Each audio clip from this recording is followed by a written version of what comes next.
급속도로 성장하는 IT 산업 속에서 전자제품은 이제 우리 삶의 일부분이 되고 있습니다. 이면은 어떨까요? 사용 후 버려진 제품들은 환경오염의 주범입니다. 첨단 IT 기술의 그림자로 불리는 전자쓰레기 자세히 짚어보겠습니다. 설다혜 기자 나와 있습니다. 안녕하세요. 안녕하세요. 네, 전자쓰레기 아직까지는 낯선 단어인데 구체적으로 어떤 걸 지칭을 하는 겁니까? 네, 이 전자쓰레기는 우리가 사용하고 난 뒤에 버린 휴대전화나 텔레비전, 에어컨, 전자제품 폐기물을 통째적으로 뜻하는 용어인데요. 유럽연합에서는 전자제품은 물론 조명기구와 스포츠, 레저용품, 그리고 의료 장비까지 보다 포괄적인 전자제품 폐기물을 전자쓰레기로 정의하고 있습니다. 일단은 전기를 이용하면 거의 다 포함이 된다고 봐도 되겠네요. 생각보다 굉장히 범위가 넓은데 발생되는 전자쓰레기의 양은 어떻게 됩니까? 네, 유엔 환경계획이 발표한 이 보고서를 보면 매년 미국에서만 컴퓨터 3천만 대가 버려지고 유럽에서는 휴대전화 1억 대가 폐기되고 있다고 합니다. 네. 이 발생 속도도 발생량과 비례하면서 급격히 증가하고 있는데요.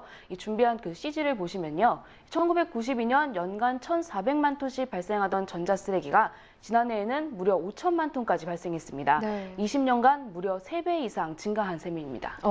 이 전자기기를 쓰는 인구가 늘어날수록 전자 폐기물도 덩달아서 많이 늘 것 같은데 그런데 이 IT 강국을 자부하는 우리나라에서도 전자쓰레기가 많이 나올 것 같은데요. 네, 맞습니다. 더욱이 지난해 아날로그 방송이 종료되고 전국이 디지털 방송으로 전환되면서 많은 아날로그 텔레비전이 버려지고 있는데요.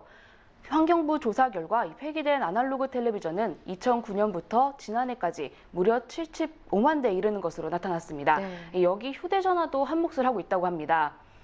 CG를 보시면요. 지난 4월 미국의 시장조사 업체가 조사한 결과 지난해 우리나라 휴대폰 사용자들의 연간 제품 교체율은 67.8%로 세계 최고 수준으로 나타났습니다. 엄청난 양의 버려진 휴대폰이 전자쓰레기로 변모하고 있는 겁니다. 네, 멀쩡한데 바꾸는 것도 참 문제가 큰 것 같아요. 더 큰 문제는 이런 쓰레기들이 불법으로 저개발 국가에 수출이 되고 있다는 거 아니겠습니까? 네, 맞습니다. 계속해서 쌓여가는 이 전자쓰레기들을 값싸게 처리해야 되는 선진국과 또 부품 속에 금속이나 구리 등 채취에 이익을 얻어야 하는 저개발 국가의 이해관계가 맞아떨어진 건데요. 네.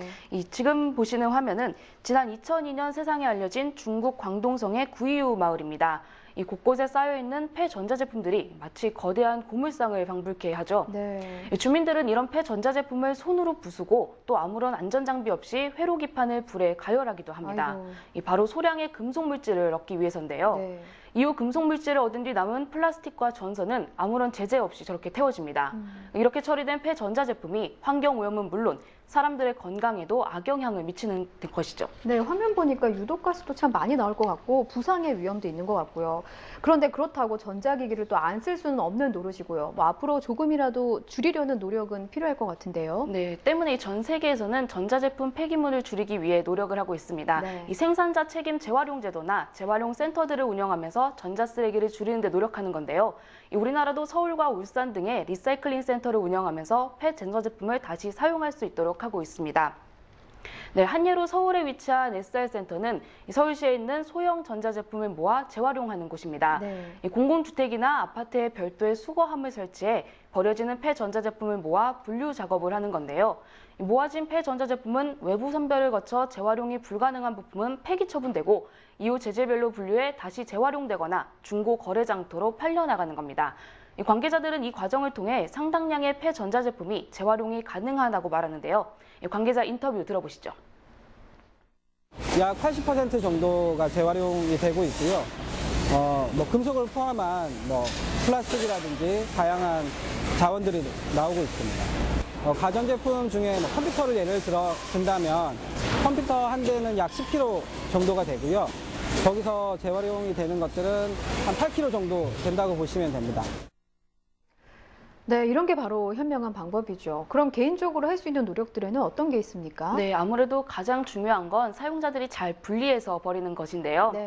네, 먼저 대형 폐기물은 스티커를 부착한 후에 배출하거나 사용 가능한 제품은 재활용센터나 중고 물품 장터에 연락해 수거하도록 합니다.